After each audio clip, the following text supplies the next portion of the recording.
pourquoi le doublage? Bah moi j'ai fait un stage il y a 2 ans avec mon école de cinéma et du coup j'ai grave kiffé le doublage et je me suis dit bah je vais faire du doublage, tout simplement. Et ouais, ça a été un coup de cœur. J'ai découvert le doublage comme ça grâce à un stage et voilà, hein. J'aime jouer, du coup bah autant dépenser derrière le micro, tu vois. Partout où je peux le dépenser, bah, sur scène, que ce soit sur scène, derrière un micro ou au théâtre, sur un plateau de cinéma, n'importe. Voilà. Mais pourquoi pas le doublage, finalement? Non, pourquoi le doublage? Parce que j'ai dans mon entourage des comédiens et des comédiennes qui font beaucoup de doublage. Et en fait, en discutant avec eux, voilà, ça a l'air vachement intéressant. Et donc, je me suis penché sur la question un petit peu. Et effectivement, enfin, ça va dans le sens de ce que tu disais, c'est que en fait, je trouve ça hyper complémentaire avec la pratique du théâtre ou des tournages. En fait, c'est encore autre chose. Mais ça vient nourrir tout le panel qu'on peut avoir en tant que comédien.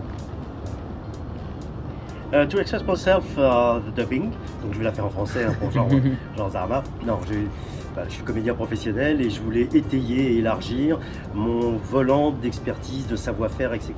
Et ça faisait très très longtemps que j'avais envie d'en faire, avec une petite appréhension quand même, parce que la caméra ça allait, et le micro, donc dédramatiser un peu tout ça, et puis c'est vrai qu'ici ça le fait complètement, quoi.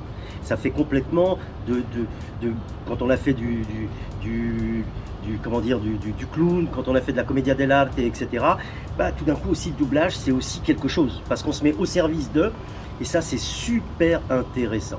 Et je kiffe grave ma race de le faire, et c'est super bon. Alors, me concernant, c'est vrai qu'ici on a l'opportunité, le plaisir de le faire vraiment en conditions réelles.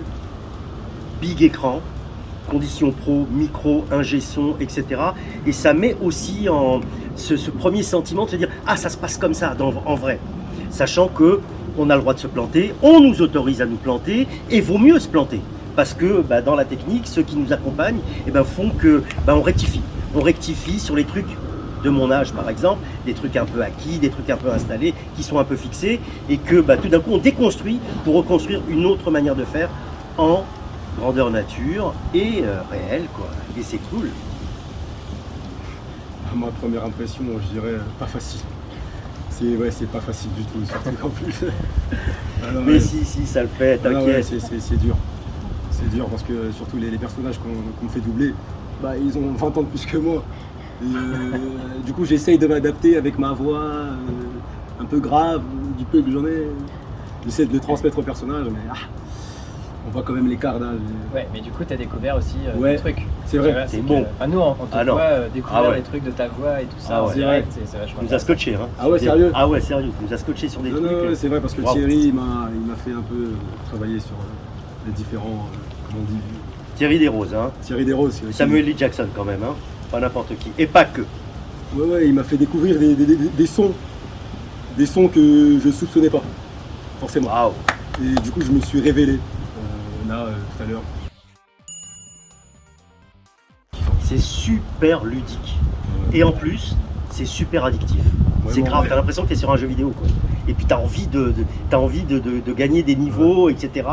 Et c'est trop fun, quoi. C'est trop d'améliorer le score à chaque fois et de faire pas du 35 mm, mais du 35 mm plus. Et c'est super bon. Ouais. Moi, quand la journée se termine, j'ai qu'une hâte, c'est de revenir le lendemain. Tellement j'aime trop faire ça, j'ai hâte de revenir sur le plateau. J'aime trop.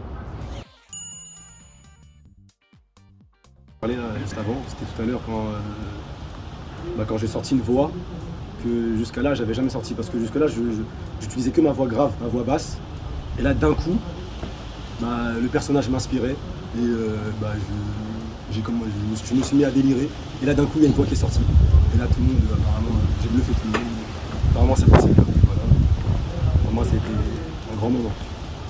J'ai été félicité par Thierry, qui ne m'avait jamais félicité auparavant.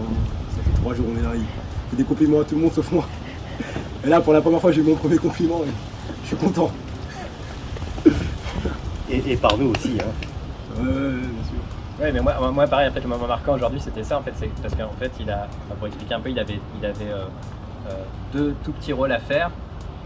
et qui s'enchaînaient. Et donc il fallait proposer 2 voix différentes pour qu'à l'écoute on ait l'impression que ce soit 2 personnages différents. Donc lui il a été obligé de sortir une voix qu'il avait lui encore jamais expérimentée. Et en fait toi tu étais le premier surpris de ça. Et c'était hyper beau à voir en fait, de voir cette chose-là. Et moi ce que je trouve vachement intéressant, c'est que l'exercice du doublage permet aux acteurs d'apprendre à se servir de leur voix, de cet organe-là, d'une nouvelle manière. Et comme c'est très ludique, il y a énormément de choses à faire, du coup ça rend l'expérimentation hyper intéressante, quoi. Et puis la voix c'est très intime, donc apprendre à jouer avec ça de manière plus approfondie, en fait c'est apprendre à se connaître soi, quoi. Et donc voilà, c'était hyper bien de voir ça. Là, tu découvres ton instrument en fait en session. C'est incroyable. Ouais. Moi, mon rêve en vrai, ce serait de doubler tout le monde. Ça, ce serait vraiment le. Merveille. Ouais, le grade, vraiment. Genre, mon rêve, c'est vraiment que le mec qui soit costaud, qui soit tout mince, tout frêle, vieux, jeune, j'ai envie de tout pouvoir faire. Vraiment, ça, c'est mon rêve. J'ai pas de type de personnage de type.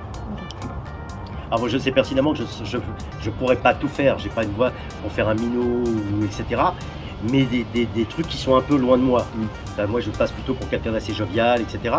J'adorerais faire des méchants un peu bizarres, un peu comme ça, pour aller creuser voilà, dans ma cartographie émotionnelle des trucs qui ressortiraient par la voix et que je pourrais restituer par la voix au service de l'acteur. Et même des contre-emplois, des trucs un peu comme ça. Voilà, ça c'est toujours pour pouvoir jouer sur les nuances de la voix et qui va porter l'interprétation. C'est ça, ça c'est le rêve. Tout non, mais j'aimerais bien aussi quand même un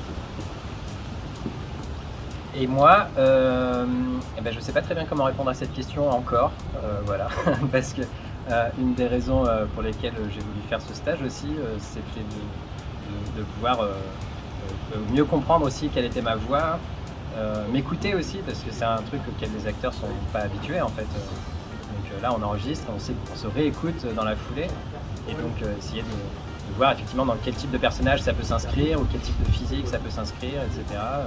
Et puis voilà. Et après, je sais pas, apparemment on va peut-être faire un peu d'animation tout à l'heure, et je pense que et ça va être vachement intéressant justement parce que l'animation ça propose encore tout un autre monde, on n'est plus dans une convention réaliste, donc voilà. J'ai pas du tout répondu à la question, mais